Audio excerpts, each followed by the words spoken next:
हरे कृष्ण. पुंडलिक वरदारी विठ्ठल ज्ञानदेव तुकाराम पंढरीनाथ भगवान की जय. माऊली ज्ञानेश्वर महाराज की जय. आदिशक्ती मुक्ताबाई की जय.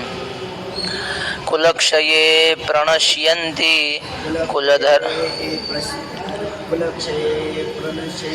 कुलधर्मा सनातनाः. धर्मे नष्टे कुलं कृत्स्न मधर्मोऽभिभवत्युत. कुलक्षये सनातनाः कुलधर्माः प्रणश्यन्ति. धर्मे नष्टे कृत्स्नम् अधर्मोऽभिभवत्युत. धर्मे नष्टे कुलम कृत्स्नम अधर्मोऽभिभवत्युत. अर्जुन म्हणतो, देवा, जर आम्ही आमच्या वाडवडिलांना कुळाला मारून टाकलं, कौरवांना सगळ्या मारून टाकलं, गृहीत धरा मारलं, काय होईल? सनातनाः कुलधर्माः प्रणश्यन्ति. मग जे जुन्या काळापासून चालत आले पिढीजात काही पूजा, काही कर्म, घरामध्ये काही कुलाचार चालत आलेले असतात, ते सगळे बंद पडतील ना. सनातनाः कुलधर्माः प्रणश्यन्ति. आपल्या घरात पित्र घालतात. कधीपासून घालतात हो? पित्र घालतात ना आपल्या इथं. कधीपासून घालतात ते? 50 वर्षापासून का 100 वर्षापासून? कधीपासून घालतात सांगा?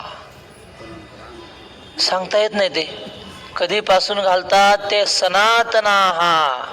ते कधीपासून घालतात ते माहित नाहीत. घालतात एवढं खरं, म्हणजे आपले बापजादे घालत होते पित्र, आपले आजोबा घालत होते, आपले पंजोबा, खापर पंजोबा सगळे जुने पाहिले आपण, तर सगळे पित्र घालत होते. म्हणजे हे सगळे ज्या परंपरा घराण्यात चालत आल्यात हे सनातन आहेत. सनातन या शब्दाचा अर्थ ज्याची सुरुवात सांगता येत नाही, कधीपासून झाली सांगता येत नाही. सूर्याचं आयुष्य सांगता येत नाही. जगामध्ये काही धर्म आहेत, इस्लाम धर्म आहे, त्याचं आयुष्य ठरलेलं आहे, 1500 वर्षापूर्वीचं आहे. मोहम्मद पैगंबरापासून त्या धर्माची सुरुवात आहे, म्हणजे 1500 वर्षापूर्वी तो होता. मग त्याचं आयुष्य सांगितलंय. बरं, ख्रिश्चन धर्माचं आयुष्य किती? 2025. येशू ख्रिस्ताच्या जन्मापासून त्यांचं सुरुवात धर्माची, म्हणजे किती झाली? 2025 वर्ष झाली ख्रिश्चन धर्माला. इस्लाम धर्माला 1500 वर्ष. हिंदू धर्माची स्थापना सांगा, हिंदू धर्माला किती वर्ष झाली? सांगताच येत नाही. कोणी अशी स्थापना केलेला माणूस नाही. जेव्हापासून सृष्टी उत्पन्न झाली तेव्हापासून हा धर्म आहे, म्हणून याला सनातन धर्म म्हणतात. सनातन म्हणजे ज्याची उत्पत्ती सांगता येत नाही त्याला सनातन म्हणतात. तसे आमच्या घराण्यात देवा खूप जुन्या काळापासून, कधीपासून चालत आलं माहीत नाही, पण ह्या कुलाच्या परंपरा चालत आलेल्या आहेत. आणि जर आम्ही आमच्या कुळाला मारलं, इथं बसामध्ये, आम्ही आमच्या कुलातल्या लोकांना जर मारलं, त्यांची हिंसा केली, हत्या केली, तर आमच्या घराण्यात चालत आलेल्या ह्या सगळ्या परंपरा बंद पडतील. सनातनाः कुलधर्माः प्रणश्यन्ति. बर, आणि मग कुलधर्म नष्ट झाल्यावर काय होईल? धर्मे नष्टे.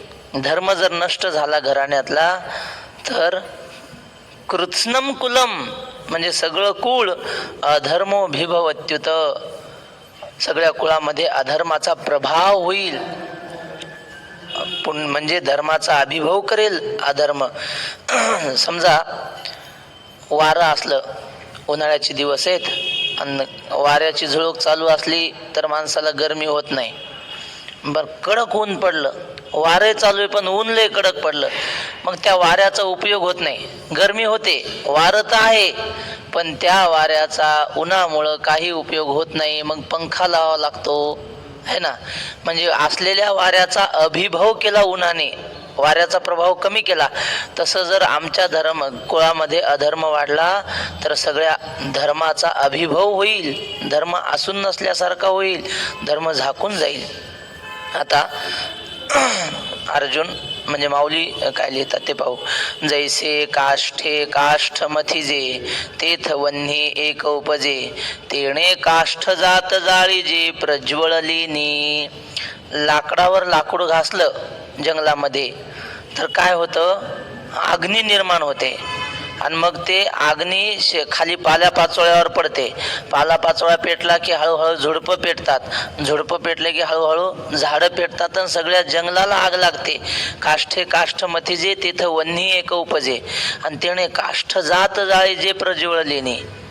खरं भांडण म्हणजे घर्षण होतं दोनच लाकडात, पण त्या दोन लाकडाच्या घर्षणापासून निर्माण झालेला अग्नी अख्ख्या जंगलाला जाळू शकतो असं अर्जुनाने उदाहरण दिलंय. त्याने काष्ठजात जाळीजे काष्ठजात म्हणजे सगळी झाडं सगळी लाकडं तो जाळून टाकतो अग्नी. तैसा गोत्रींची परस्परे जरी वधू घडे मत्सरे तरी तेणे महादोषे घोरे कुळची नाशे. तसं म्हणले आमच्या गोत्रामध्ये कौरवात आणि पांडवात भांडण लागलं. आज ते भांडण आमचं समजा एवढ्या लोकांचं, पण याने घात किती लोकांचा होतो. सगळे आमचे इथून जे पूर्वज होऊन गेले आमच्या आधीचे त्यांना सुद्धा हे पाप भोगावं लागेल. कारण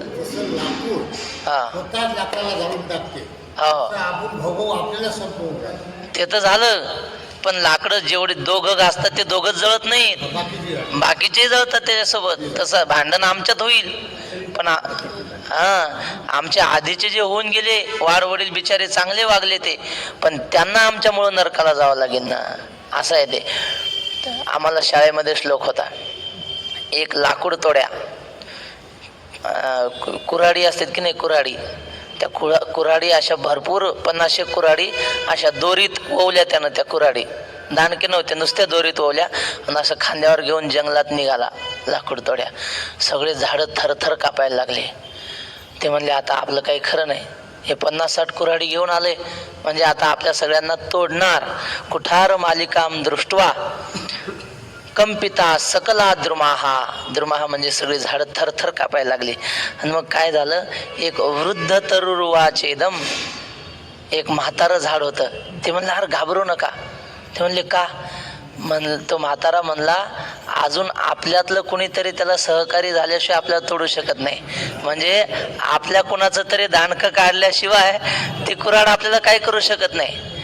वृद्ध तरुर्वाचेदम स्वजातीर नैव दृश्यते. आपल्या जातीचं त्याला कोणीतरी सहकार्य झालं नाही तोपर्यंत घाबरू नका. आपल्यातलं फुटलं की मग संपलं. तसं अर्जुन म्हणतो आम्हीच आमच्या कुळाचा नाश करणारे होतो. आहे ना, कुऱ्हाडीचा दांडा गोतास काळ आहे ना. तुकाराम महाराज असं प्रमाणे व्याली कुऱ्हाडीचा दांडा वर नच घाली तोंडा, असं काहीतरी प्रमाण आहे. म्हणजे स्वतःच्या कुळाचा घात करणारा मुलगा आईने जन्माला घातला असं तुकाराम महाराजांनी म्हटलंय. आणखी एक अभंग आहे. तुकाराम महाराज म्हणतात जर वंशामध्ये दुराचारी जन्माला आला ना, आहाकटा त्याचे करीती पितर, वंशी दुराचार पुत्र झाला. गळेची ना गर्भ नवेची का आता पाप लाजवा. वा. तुकाराम महाराज म्हणतात जर एखादा पापी जन्माला आला ना तर सगळे पितर डोकं बडवून घेतात, काय आपण पाप केलं होतं म्हणून आपल्या कुळात असं जन्माला आलं, लोकांना त्रास देणार. जाय तिकडे पिढी लोका आणि जोडी भांडवल थुंका. असा जर पुत्र जन्माला आला तर पितर रडतात महाराज पितृलोकात. आणि जर एखादा सत्पुत्र जन्माला आला तर नृत्यंती पितरा हा मोदंती देवता हा असं म्हटलंय. सगळे पितर आनंदाने नाचतात. आणखी एक अभंग आहे, तो गाथ्यात नाही पण वक्ते बाबा म्हणायचे, तू का म्हणे पितृ आशीर्वाद देते. पितृ वरून आशीर्वाद देतात त्याला की आमच्या घराण्याचं नाव कमावणारा मुलगा जन्माला आला. तर अर्जुन म्हणतो देवा आम्ही आमच्या घराण्याचं नाव कमवायचं का या सगळ्यांना नरकात घालायचं. तैसा गोत्रींची परस्परे जरी वधू घडे मत्सरे तरी तेणे महादोषे घोरे कुळची नाशे. आमच्याकडून घडणाऱ्या या महापापाने या महादोषाने सगळा कुळाचा नाश घडतो आहे. म्हणून येणे पापे वंशज धर्म लोपे मग अधर्मचे आरोपे कुळा माझी. म्हणून देवा या पापाने वंशजांकडून चालत आलेला जो धर्म आहे तो धर्म लोपणार आहे, नष्ट होणार आहे. आपल्या घराण्यातली करती माणसं मेली समजा, एका घराण्यात कोणी पुरुषच राहिला नाही आणि त्या घराण्यात पंढरपूरची वारी चालत आलेली आहे. मग आता ती वारी बंद पडली की नाही, मग आता ह्याचं पाप कोणाला? ते ज्याने त्या घराण्यातल्या पुरुषांना मारलं त्याला. तसं म्हणले आता आम्ही ह्या सगळ्यांना जर मारलं तर यांच्या घराण्यातल्या परंपरा बंद पडतील की नाही. मग ह्याचं पाप कोणाला? केले कर्म जेने दिले अनुमोदन, दोघाशी पतन सारिकेची. बा आपल्या देखत जर दुसऱ्याच्या शेतात जर ढोर चरायलंय, तुकाराम महाराज लय सुंदर हो, आपल्याला समजेल असं सांगतात. तुकाराम महाराज म्हणले बघा, आपण चाललो कोण्या रस्त्याने चाललो, रस्त्याच्या कडेला वावर आहेत लोकांचे, कोणाचं गहू आहे कोणाचं काय आहे शेतामध्ये, आणि एक ओढाळ जनावर चरायला त्या गव्हात पिकलेल्या शेतामध्ये गहू खायला लागलं. मग आता ते शेतही आपलं नाही आणि ते ढोरही आपलं नाही, काय संबंध आहे का आपला? नाही. मग एखादा काय म्हणतो, जाऊ द्या काय करायचं आपल्याला, खाऊ द्या लोकांचं खातंय असं म्हणेल. पण तुकाराम महाराज म्हणतात तसं म्हणून जर माणूस पुढे गेला तर ते शेत खाऊ घातल्याचं बाप याला लागतंय. तुझं असतं तर हाकला असतं की नाही, हाकललं असतं की नाही शेतातून. मग शेत कुणाचंही असो ढोर कुणाचंही असो, त्या जनावराला शेताच्या बाहेर काढून द्यावं आणि मग पुढं जावं. आणि जर तसं नाही केलं तर पाप लागेल म्हणले खाऊ घातल्याच.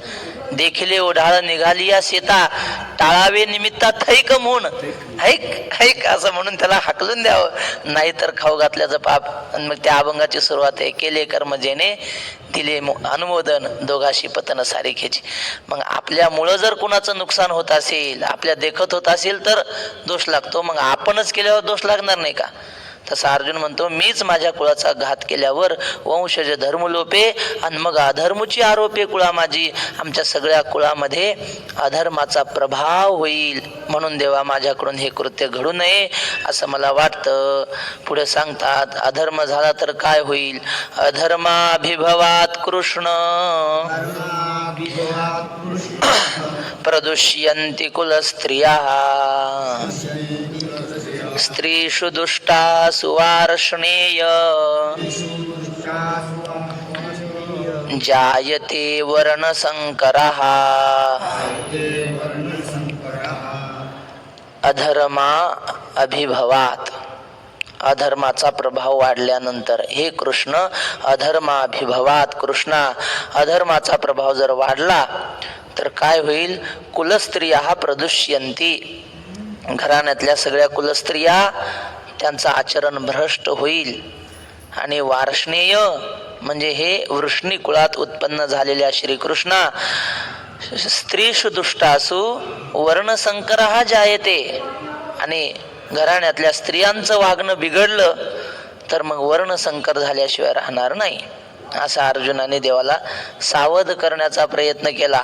खरं म्हणजे देवाने अर्जुनाला सावध केलं पाहिजे का विद्यार्थीच गुरुला शिकवायला लागला धर्म काय अधर्म काय?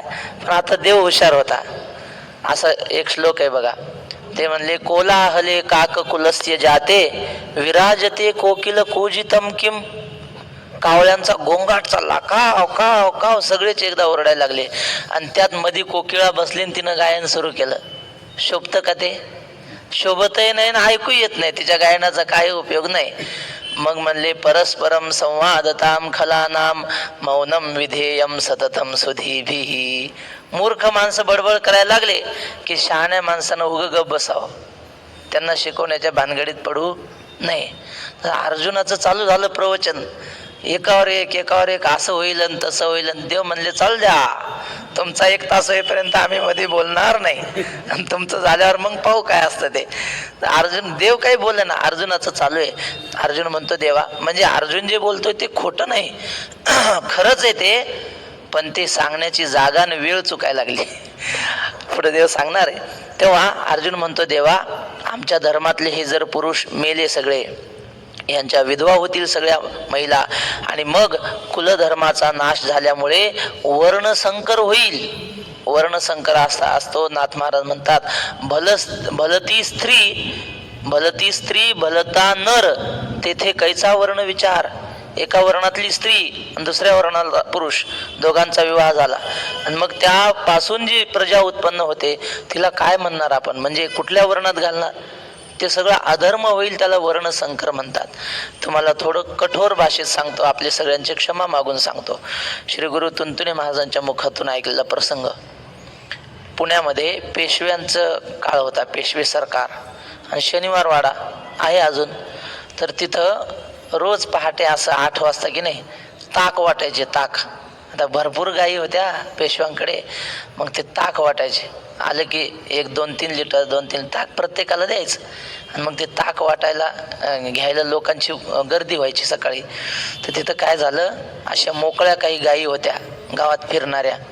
तर त्यातले एक गाय अशी त्या शनिवार वाड्याच्या भिंतीला डोकं आपलं घासत होते अंग, आणि त्या भिंतीचा एक दगड काहीतरी निघलेला चिरा. तर ते चुकून काय झालं, त्या गायीचं डोकंच अडकलं त्या चिऱ्यात, आणि ते निघता निघना बघा. रात्रभर ते तसंच अडकून. आता काय करावं, एवढी मोठी वाड्याची भिंत पाडायचं सोपं नाही, आणि गोहत्येचं पातकही करणं चांगलं नाही. काय करावं. हे ताक आणायला आलेल्या लोकांची गर्दी होती, आणि त्यात एक पोरगा हातात काहीतरी ताक न्यायला भांडं आणलेलं, आणि ते तिथं पाहायला लागला. तर हे शिपाई काय म्हणायचे, पेशवे सरकार म्हणले आपल्या वाड्याची भिंत पडली तर चालेल, शनिवार वाड्याची, पण गाय मेली नाही पाहिजे. आता काय करावं, एवढी भिंत पाडणे सोपं नाही. त्या भिंती म्हणजे काय, अशा 2 इटाच्या होत्या का, बैलगाडी जाईल, 2 बैलगाड्या जातील एवढ्या भिंती त्या. आता काय करावं, काही सुचेना. त्या गर्दीत ते पोरग होतं ना, ते म्हणलं हा एवढी भिंत पाडायची असते का, गाईचं मुंडकं कापा, असं म्हणला. आणि तो पोरगा होता ब्राह्मणाचा. ते पेशवे सरकारने ऐकलं, इकडे इकडे इकडे म्हणले, कोणाचा आहेस तो? तर म्हणलं तो आप्पासाहेब कुलकर्ण्याचा पोरगा आहे मी. बर म्हणले, तुझ्या आईला सांग मी बोलवलं म्हणून. आणि मग त्याच्या आईला बोलून घेतलं, आणि तिला विचारलं खरं सांग हा कुणाचा आहे. तिनं क्षमा मागून सांगितलं की माझ्याकडून अपराध झाला, हा खाटकाचा पोरगा आहे म्हणे. समजलं तुम्हाला, वर्णसंकर काय असतो ते माणसाच्या वागण्यात येत असतो. म्हणून अर्जुन म्हणतो असं आम्हाला होऊ द्यायचं नाही, आमचं बीज आम्हाला शुद्ध ठेवायचंय. शुद्ध बीजापोटी फळे रसाळ गोमटी, मुखी अमृताची वाणी, देह देवाचे कारणी.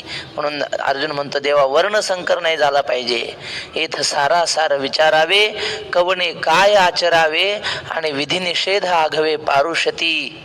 येथ सारासार विचारावे, आपण काय करावं काय करू नये याचा विचार करून वागलं पाहिजे, नाहीतर मग काय होईल, पुढं दुःख भोगावं लागेल. कवणे काय आचरावे, कोणी कशाचं आचरण करावं, आणि विधी निषेध आघवे पारुषती. विधी म्हणजे करण्यास योग्य, त्याला विधी म्हणतात, आणि निषेध म्हणजे करण्यास अयोग्य असेल त्याला निषिद्ध म्हणतात. शास्त्राने जे करायला सांगितलंय, वक्ते बाबा म्हणायचे की जे करायला सांगितलं ना, ते मरणाची वेळ आली तरी साधू ते सोडत नाहीत. प्राणांतेपि ये धर्मम न त्यजति ते एव साधवहा. म्हणजे मरणाची वेळ आली तरी आपला जो धर्म सोडत नाही त्याला साधू म्हणतात. मग अर्जुनाचं तीच आहे ना महाराज. अर्जुन काय म्हणतो, मी मेलो तरी चालेल पण मी अधर्म नाही करणार. फक्त त्याला अजून धर्म आणि अधर्म खरा काय ते कळला नाही, पण धर्मावर निष्ठा मात्र चांगली आहे. विधी निषेध आघवे पारुषती, काय करावं काय करू नये हे सगळं लुप्त होईल देवा, असं जर आम्ही वागलो तर. असं ता दीपू दवडी जे, मग अंधकारी राहाटी जे, तरी उजूची का आडळी जे जया परी. आपण अंधारातून चाललो, मग हातात काही बॅटरी असावी. समर्थ रामदास स्वामींनी असं लिहिलंय, अंधारातून चालतो तो मूर्ख आहे. लोक म्हणतात आम्हाला देव रक्षण करतो, आम्हाला काय होत नाही. तसं जमत नाही. आमचे मोठे कदम माऊली म्हणले, सापाच्या बिळात हात घालायचा आणि देव माझं रक्षण करेन. कशाला देवाचं, देव कशाला बाप रक्षण करेन, अजिबात करणार नाही देव. मूर्खपणा केल्यावर देव रक्षण करत नसतो. संकट अचानक आलं तर देव रक्षण करील. तर मी हातानच जर अंगावर दगड पाडून घ्यायला लागले तर देव कशाला रक्षण करेल, तसं चालत नसतं. अर्जुन म्हणतो अंधारात आपण चालू नये, हा व्यवहार आहे. समर्थ रामदास स्वामींनी दासबोधात लिहिले बघा, अंधारात चालतो तो मूर्ख आहे. तसं अंधारात चाललाय, हातात दिवा आहे, दिवा घेऊन चालला, असं तर आधी पुदवडीचे. आणि म्हणला जाऊ द्या, काय या रस्त्याने खड्डे नाहीत, दगडे नाहीत, उगा हात गळून यायला दिवा हातात घेऊन दिला टाकून दिवा, आणि मग आता चालायला अंधारात. मग अंधकारी राहटीजे तरी उजूची का आडळीजे जया परी. रस्ता चांगला जरी असला तरी तो माणूस ठेस लागून पडू शकतो. अंधारात चालल्यामुळं काही चुकाडा आडवा येऊ शकतो, काहीही होऊ शकतं. तैसा कुळी कुळक्षय होय, तये वेळी तो आद्य धर्म जाय. मग आन काही आहे पापा वाचुनी, तसं आमच्या कुळामध्ये जर कुलक्षय झाला, आम्ही आमच्या कुळाला मारलं तर काय होईल, आद्य धर्म जाय. चालत आलेला दिव्यासारखा प्रकाश देणारा जो पूर्वीचा आमचा घराण्याचा धर्म चालत आलाय, कुलाचार परंपरा चालत आल्यात, त्या सगळ्या नष्ट होतील. आता घराण्यात जर पुरुषच राहिले नाही तर घराण्यामध्ये यज्ञ विधी पूजा सत्यनारायण कसं काय होऊ शकेल? एकटा पुरुषही सत्यनारायण करू शकत नाही आणि एकटी बाई सत्यनारायण करू शकत नाही. त्याला जोडीच पाहिजे. आणि त्या जोडीतला एक आता इथं आलाय लढायला आणि त्याला मी मारणार आहे. मग आता त्याच्या घराण्यातल्या पूजाविधी बंद पडल्या की नाही? मग काय होईल? आद्य धर्म जाय. मग आण काही आहे पापा वाचूने. आणि घराण्यात जर कुलाचार कुल परंपरा नाही घडल्या तर पापाशिवाय दुसरं काय पदरात पडणार आहे? जै यमनियम ठाकती तेथ इंद्रिये सैरा राहटती, म्हणून व्यभिचार घडती कुळ स्त्रियांशी. जै यमनियम ठाकती. यम म्हणजे मनाचा निग्रहाला यम म्हणतात आणि नियम म्हणजे इंद्रियांच्या निग्रहाला नियम म्हणतात. मन आवरणं वाईट गोष्टीपासून त्याला यम म्हणायचं. आणि डोळे हात शरीर वाईट कामाकडे न जाऊ देणं याला नियम म्हणतात. कबीर महाराजांनी असं लिहिलंय बघा. म्हणजे आमचे एक स्नेही, त्यांना देवधर्म आवडतो पण माळ घालत नाहीत. ते म्हणले मला बाकी काही सांगा पण माळ घालायला सांगू नका, आमच्या मनाची माळ आहे म्हणले. ते पांडुरंगभाऊ गोले म्हणतात मनाची असो नाही तर क्विंटलची असो तशी चालत नाही, ते तुळशीचीच पाहिजे, मनाची माळ चालत नाही. मग ते म्हणतात माळ नाही घालायची. म्हणलं का हो? तर ते म्हणले हे बघा महाराज, मला काय वाटतं म्हणले, आपण एखादी गोष्ट खाण्याची इच्छा झाली, आपण खाल्ली नाही तर म्हणले ते खाल्ल्यासारखीच झाली. मग इच्छा जरी झाली तरी खाल्ल्यासारखी झाली, म्हणून मी माळ घालत नाही म्हणे. खाऊ वाटली की ती गोष्ट खातो, पण असं नाही. मग असं म्हणल्यावर मनाला तर काही आवडल. मग मनाला आवडलं म्हणजे केलं चालेल का? कबीर महाराज म्हणतात मन गया तो जाने दे, मत जाने दे शरीर, ना खेची कमान तो कहा लगेगा तीर. मन जाणारच आहे, त्याचा स्वभाव आहे चंचल. मग मन गेलं तर जाऊ द्या, पण मत जाने दे शरीर. शरीर जाऊ द्यायचं नाही. कारण आपण धनुष्याला बाण लावलेला आहे, पण तो बाण जर असा ताणून ओढला नाही सोडलाच नाही तर तीर लागणार कुठे आहे? त्या मनाचं काम आहे जाणं, जाऊ द्या. कशावर सांगत होतो हे? मनाला आवरणं म्हणजे यम, इंद्रियांना आवरणं म्हणजे नियम. तर अशा प्रकारचे जे यम नियम आहेत ते संपून जातील. ठाकती म्हणजे ते संपतील, बंद पडतात यम नियम.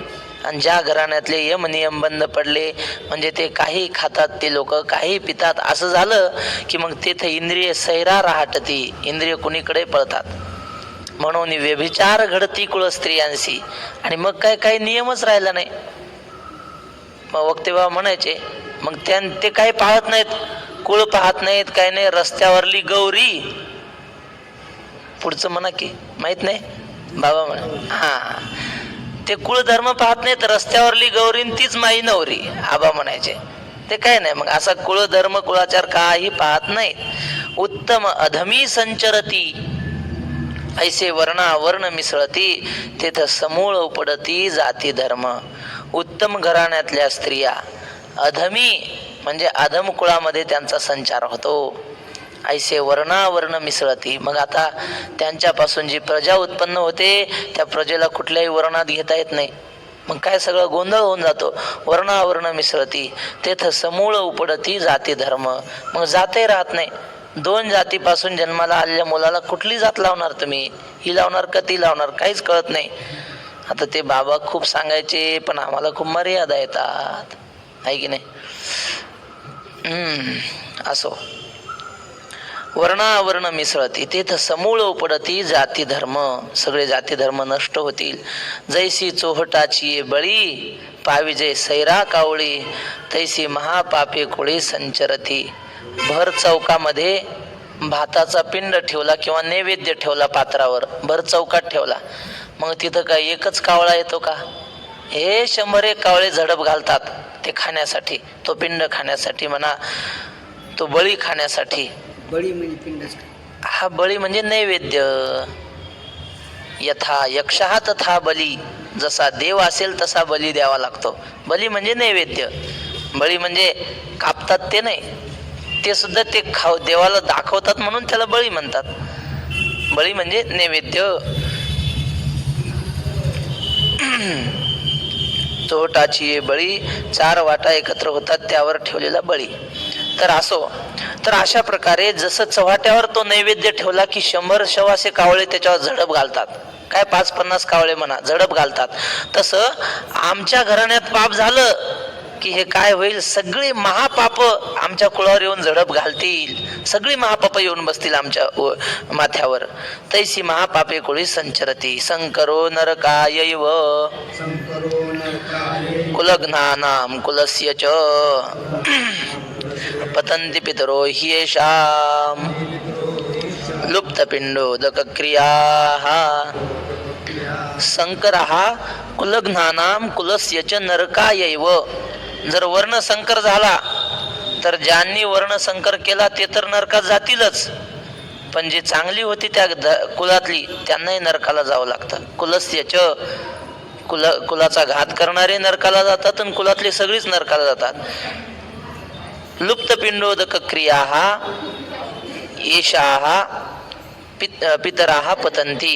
जर घराण्यात पितरच घातले नाही, वाडवडिलांना काही अर्घ्य दिलं नाही, नैवेद्य दाखवला नाही, असं आहे. आपण वक्ते बाबा असं यज्ञ करायचे बघा, रोज ते कुंड असं पेटवायचा आणि मग तांदूळ असे तुपात भिजवायचे, तांदूळ, आणि कधी गौऱ्या पेटवायचे, कधी लाकडं असायचे, काही नाही. आणि मग काही नाही, सोपं आहे. ते तुपात भिजवले तांदूळ असे हातात घ्यायचे आणि वाडवडिलांचे नाव घ्यायचे. काय असेल, समजा बाबाच्या वडिलांचं नाव दौलतराव होतं, ते आजोबांचं काय असेल, काय होतं आजोबाचं नाव, आजोबा नाही, बाबाच्या आजोबाचं, ओंकार पाटील, ओंकार पाटील असं म्हणायचे आणि ते तांदूळ टाकायचे. वडिलांचं नाव घ्यायचे, दौलतराव वक्ते पाटील नाव टाकायचे तांदूळ. आळंदीच्या सगळ्या गुरुवर्यांचं नाव घ्यायचे, जयरामबा भोसले, अजून नथुसिंग डोंगरसिंग राजपूत महाराज, अजून नारायण मास्तर वरोलीकर, मोठे बाबा चौधरी, सगळ्याचे नाव घ्यायचे, पांडुरंग महाराज वैद्य, सदानंद गुरुजी, सगळ्याचे नाव घेऊन ते आहुत्या टाकायचे. काय म्हणायचे, काय भानगड आहे, पुन्हा आम्हाला कोण राहिले का रे? मग आपण सांगायचं, बाबा ते निवृत्ती बुवा देशमुख, हे नाही आताचे नाही, जुने होऊन गेले एक, ते राहिले. मग बाबांनी ते नाव घ्यायचे प्रत्येक. म्हणलं बाबा असं का हो? अरे आपण त्यांचं नाव घेऊन या अग्नीत आहुती दिली की अग्नीद्वारे हे अन्न त्यांच्यापर्यंत पोहोचत असतं आणि त्यांचं पोट भरत असतं, मग ते तृप्त होतात. त्यांना असं खाता येत नाही, आपण जेवतो असं भात वरण खाता येतं का? या अग्नीद्वारे त्यांच्यापर्यंत पोहोचतं आणि मग ते तृप्त होतात असं सांगतात. आपल्या परंपरेमध्ये असं सांगत आले. मग एका सुशिक्षिताने एका व्यक्तीला, साधूला विचारलं, म्हणजे का हो? म्हणले हे तुम्ही इथं अग्नीमध्ये टाकता, ते पितरापर्यंत कसं काय पोहोचतं? इथून तिथं काय पाईपलाईन केलेली आहे का? आबाच्या भाषेत असं म्हणायचे, अरे हे बामण लोकांनी तुम्हाला बुद्धू बनवलं रे, असं म्हणायचे बाबा. अरे म्हणले पाईपलाईन आहे का तुमच्या पूर्वजापर्यंत जायला? असं विचारलं एका माणसाने. मग तो साधू हुशार होता. तो साधू म्हणला, तुझा बाप कुठे? म्हणला माझा बाप मरून 10 वर्ष झाली. म्हणले तुझा बाप महान नालायक होता, म्हणजे अजिबात तुझ्या बापाला अक्कल नव्हती. तो म्हणला महाराज काय बोलायचं असेल ते मला बोला, आपल्या बापाला बोललेलं सहन होणार नाही. म्हणले असं का रे? नाही म्हणलं बापाला बोललेलं सहन होत नाही. मग तो महाराज म्हणले तुझा बाप मरून किती वर्ष झाले? 10 वर्ष. मग मी आता दिलेली शिवी तुझ्या बापाला लागली की नाही? 10 वर्षापूर्वी मेलेल्या लागली म्हणून तुला राग आला ना? म्हणलं हो. मग तसं आम्ही दिलेलं अन्नदान आमच्या वाढ पडल्यापर्यंत श्रद्धेनं पोहोचतं. श्रद्धेनं देतात त्याला श्राद्ध म्हणतात. श्रद्धया क्रियेत येतात श्राद्धम. तसं आमच्या वाडवडिलांपर्यंत हे अन्न जातं श्रद्धेने. शास्त्राने सांगितलेलं आहे आपल्या. तर काय सांगत होतो मी आपल्याला? ते सांगतोय बरोबर आहे. पण बाबा आहुती द्यायचे, ते आहुती दिली की त्यांच्यापर्यंत पोहोचतं आणि त्यांचं पोट भरतं. आणि जर ते आपण केलं नाही, पित्र घातली नाही वर्षाच्या वर्षाला म्हणा काय असेल ते जर घातले नाही तर त्यांना काही खायला मिळत नाही. आणि मग ते पितर लुप्त पिंडोदक क्रिया, आपल्या घराण्यातल्या पिंडदानाच्या क्रिया, श्राद्धाच्या क्रिया बंद पडल्यामुळं ते उपाशी राहतात आणि त्यांचं अधः पतन होतं. ते खाली येतात. पतंती पितरहा पतंती. आता ज्ञानेश्वरी मग कुळातया अशेखा आणि कुळ घातका एर एरा नरका जाणे आधी. जर कुळामध्ये ते घडलं नाही क्रिया तर मग सगळ्या अशेखा म्हणजे संपूर्ण कुळाला कुळघातका एर एरा नरकेस, कुळाला आणि कुळाचा घात करणाऱ्या सगळ्यांना नरकाला जावं लागतं. आपल्या साधू संतांनी सुद्धा पित्र घातलेले आहेत. तुकाराम महाराजांचा अभंग आहे, पिंड पदावरी पिंड पदावरी, बाबाची चाल आहे. दिला आपुलिया करी दिला आपुलिया करी, माझे झाले गयावर जन माझे फिटले पितरांचे ऋण. तुकाराम महाराज म्हणतात मी पिंड पदावर नेऊन पिंडदान दिलं, पण आता पदावर लिहिलं मग ते कुठे देवाचा एक पाय ना गयेला, बरोबर ना. तिथं जाऊन लोक पित्र घालतात, घातलेच पाहिजे. पण तुकाराम महाराज म्हटले तिथं फक्त देवाचा एक पाय आहे आणि पंढरपूरच्या विष्णू पदावर देवाचे 2 पाय आहेत. मग त्या गयेला जाऊन पिंडदान करण्यापेक्षा 1000 पटीनं पुण्य विष्णू पदावर आहे. इथं 2 पाय आहेत देवाचे.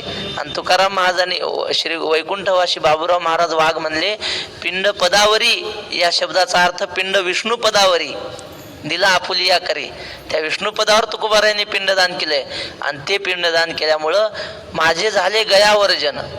तिथं जाऊन जे गयावर्जन करायचे ना ते आमचं इथूनच घडलं.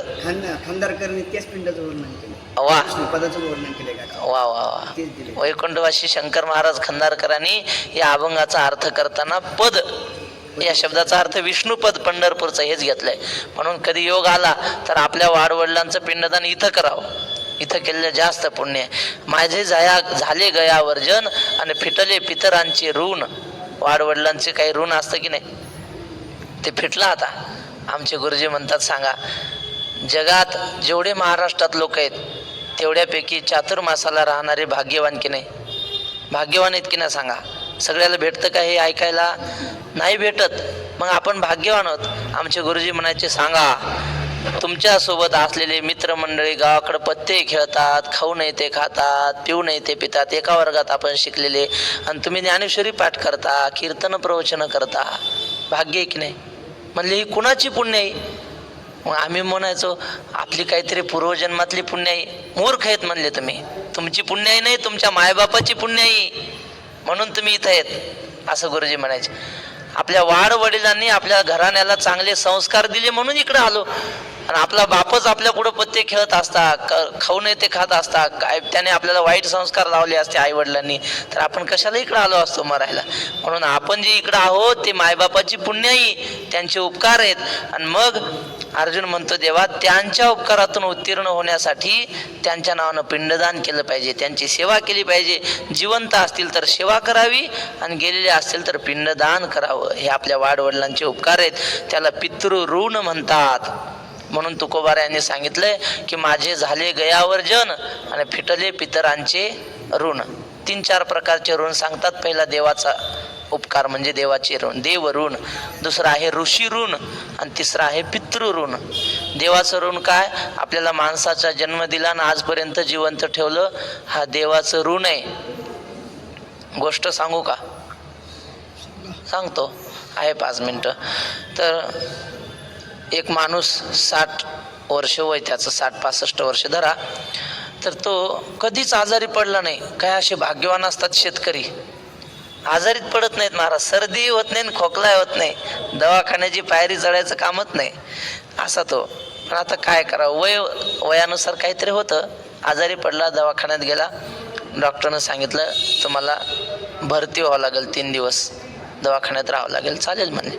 राहिला दवाखान्यात, औषध गोळ्या झाल्या, सलाईन लावलं वगैरे. 3 दिवसांनी नीट झाला आणि डॉक्टर म्हटले आता जाऊ शकता तुम्ही घरी, चांगली झाली तब्येत. निघाला, पण विचारलं 3 दिवसाचे पैसे किती झाले. डॉक्टरने सगळा खर्च सांगितला 60,000 रुपये. ठीक आहे म्हणजे. पैशाची बॅग आणलेली होती, डॉक्टरच्या समोर ठेवली, मोजून घ्या. डॉक्टर मोजायला लागला आणि ह्याच्या डोळ्यातून अश्रूंच्या धारा पेशंटच्या.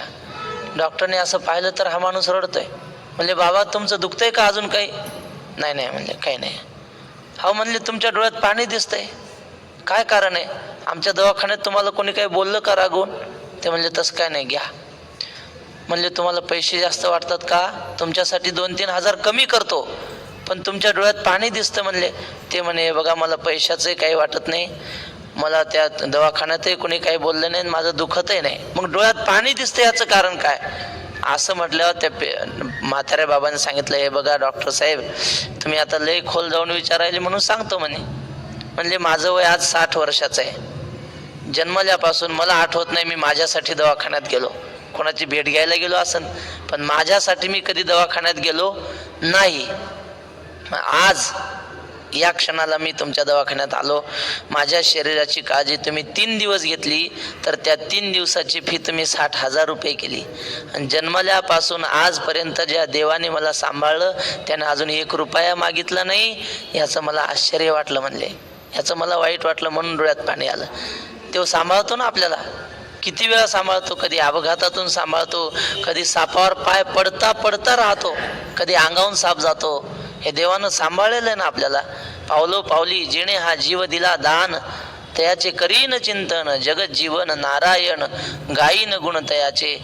तुकाराम महाराज म्हणतात, बरवे झाले आजीवरी, नाही पडलो मृत्यूचे आहारी, वाचोनी आलो इथवरी, उरले ते हरी तुम्हा समर्पण. दिला या काळे अवकाश. हे देवाचे उपकार आहेत की कोरोना येऊन गेला. आपल्या वयाचे, आपल्या सोबतचे, आपल्यापेक्षा वयस्कर, आपल्यापेक्षा तंदुरुस्त असलेले सुद्धा गेले, पण आपण तसेच आहोत. हे देवाचे उपकार आहेत. देवऋण त्याला म्हणतात. दुसरं आहे ऋषी ऋण, म्हणजे आपल्या आधी जे साधू संत होऊन गेले त्या संतांचे उपकार आहेत. ज्ञानेश्वर महाराजांनी ज्ञानेश्वरी लिहिली म्हणून आज आपण वाचू शकतो. माऊलीने ज्ञानेश्वरी लिहिली म्हणून वारकरी संप्रदायाची सुरुवात झाली. त्यानंतर नाथ महाराज घडले, त्यांनी नाथ भागवत लिहिलं, गाथा लिहिली, अभंग गाथा, नाथ महाराजाचा हरिपाठ आहे. हे जे त्यांनी वाङ्मय लिहून ठेवलंय, पंढरपूरची वारी आपल्यासाठी निर्माण करून ठेवली, हे या महात्म्यांचे उपकार आहेत. आणि त्यांनी काय मिळालं त्यांना? पाला पाचोळा खाऊन ग्रंथ लिहिले. तुकाराम महाराज म्हणतात, आम्ही काय पाहुनिया झाडे ओरबाडूनी पाला खाऊनी विठ्ठला आळवावे. त्यांना काय रोज काही चांगलं जेवण मिळत नव्हतं महाराज, पण आपल्या उद्धारासाठी त्यांनी हे ग्रंथ लिहून ठेवलेत. आणि तरी जर आपण वाचत नसू तर आपलं ऋषीऋण राहतं आणि उपकार राहिलेले कधीतरी फेडावं लागतात. जर आपण ज्ञानेश्वरी वाचली नाही, गाथा वाचली नाही, तर ह्या माऊलींचं आणि तुकोबाऱ्याचं ऋण आपल्याला फेडावं लागेल. आपल्यासाठी लिहून ठेवले ना, मग ते वाचलंच पाहिजे. नाही पाठ नाही करू शकत. काही महात्मे आहेत, भीमदादा महाराजांना माहिती आहेत, ज्ञानेश्वरी पूर्ण पाठ, ज्ञानेश्वरीशिवाय दुसरं काही बोलतच नाही. तुम्ही त्यांच्याजवळ गेले ना, ते 10-5 ओव्याच सांगणार तुम्हाला, कसे काय बरे का, पाऊस बरा आहे का, ते काय नाही, ओव्याच म्हणणार. बाबांना विचारा तुम्ही, असे महात्मे आहेत. तेवढं आपल्याला जमणार नाही. वक्तेबाबा म्हणायचे, आपल्याला सगळी ज्ञानेश्वरी पाठ होणं अवघड आहे, आपण साधी माणसं, वेळ नाही तेवढा. मग आपल्यासाठी 12वा अध्याय तोही पाठ करू नका, पण वाचायला काय हरकत आहे? नाही अर्थ समजू द्या न समजू द्या, पण वाचलं पाहिजे. वाचिलं जो कोणी जणी त्यासी लोटांगणी. जनाबाई म्हणते, जो ज्ञानेश्वरी वाचेल ना त्याला मी लोटांगण घालते. काय जनाबाईची श्रद्धा असेल असो. तेव्हा हे ऋषीऋण, ऋषींनी लिहिलेले ग्रंथ मग सगळे धरा. ज्ञानेश्वरी गाथाच नाही, महाभारतापासून रामायणापासून जेवढे ग्रंथ ऋषी मुनींनी लिहून ठेवले ते आपल्यावर ऋषीचं ऋण आहे, ते आपल्या कानावून गेलं पाहिजे. मग माऊलींनी असं लिहिलं, आपल्याला सवलत दिली, म्हटले असं करा, आता सगळेच ग्रंथ काय वाचता येणार नाहीत, पण एक गीता जरी, ज्ञानेश्वरी जरी वाचली ना, सगळे ग्रंथ वाचल्यासारखे झाले. काय करायला आगवा शास्त्री येरी, असं माऊलीने म्हटलंय. सगळे वाचण्यापेक्षा एक कुठला धरावा, ऋषी ऋणातून आपण उत्तीर्ण होऊ शकतो. आणखी काय, पितरांचं ऋण आहे. मी आता आपल्याला सांगितलं, वाडवडिलांनी चांगले संस्कार दिले. एक जात थांबता थांबता सांगतो, गंगेचं ऋण असतं, सूर्याचं ऋण आहे आपल्यावर. उपकार आहेत ना, तो उगवला तर सगळं चालू होतं. मग त्याच्या उपकारातून उत्तीर्ण होण्यासाठी काय करायचं, काय नाही, नमस्कार प्रियो भानो, सूर्याला नमस्कार करायचा.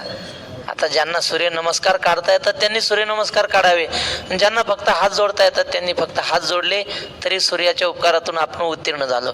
त्याला नमस्कार लय आवडतो सूर्याला. नमस्कार प्रियो भानो. जलधारा प्रिय शिव, हा महादेवाला पाणी आवडतं. अलंकार प्रिय विष्णू हो, ब्राह्मणो भोजन प्रिय. हा ते सोडून द्या शेवटचं. अलंकार प्रिय विष्णूला अलंकार आवडतात, हार घातलेला वगैरे. हा मी गंगेचं सांगत होतो. हे सगळं वक्ते बाबांचं, माझं काही नाही. बाबा म्हणायचे आपण स्नानाला गेलो, गंगेचे उपकार असतात, मग तिच्यासाठी आपण काय करावं, काय नाही, तिचंच पाणी घ्यावं आणि तिलाच सोडावं, झालं. गंगेच्या उपकारातून आपण उत्तीर्ण झालो. पण आता महत्वाचं आहे का, आपल्या विषयाला धरू नये, आपण कुठल्याही तीर्थाच्या स्नानाला गेलो, चंद्रभागा असो, इंद्रायणी असो, त्र्यंबकेश्वरचं कुशावर्त असो, काशीची गंगा, कुठल्याही तीर्थावर आपण स्नानाला गेलो ना, आपले पूर्वज आधांतरी आकाशात येत असतात.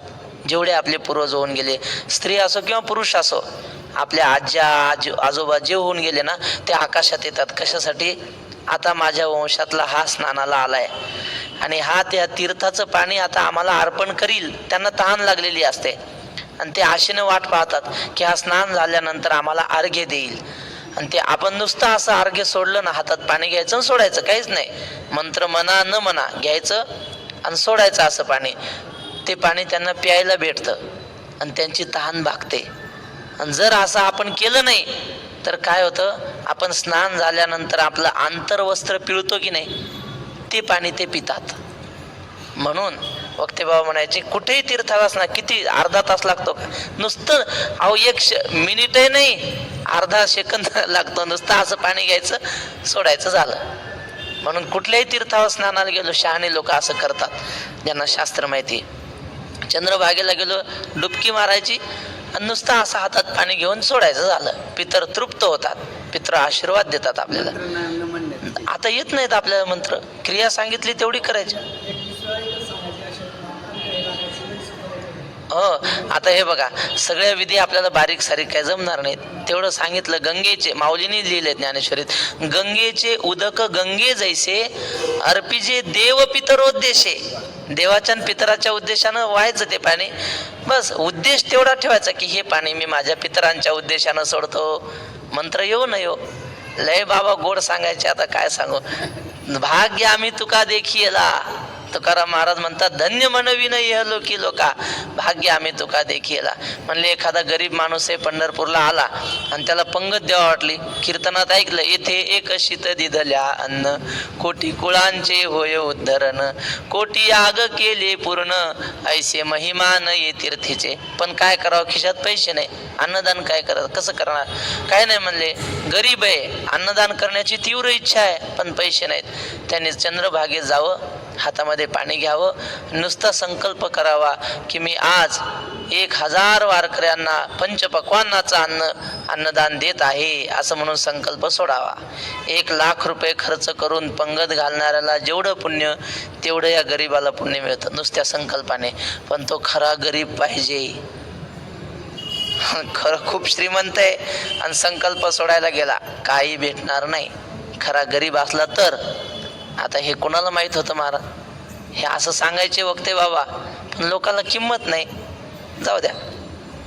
तर हे अशा प्रकारे आपल्या वाडवडिलांना अर्घ्य देणं, त्यांना नैवेद्य दाखवणं, हे आपलं कर्तव्य असताना अर्जुन म्हणतो, ते जर आपल्याकडून घडलं नाही तर आपले पितर आपल्यावर संतप्त होतील आणि आपल्याला शाप देतील.